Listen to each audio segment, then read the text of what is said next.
I installed a new steering rack. It's tight. You can see the bolt.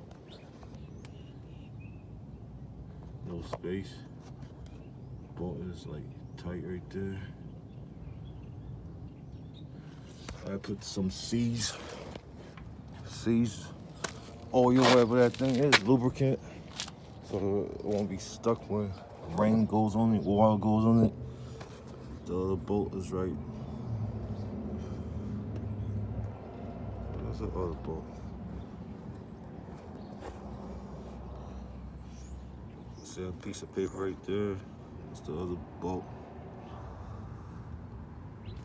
And that's the main one. This one whole controls the steering wheel. That's where the power for the steering wheel comes from, this main bolt. It's tight, no space anywhere.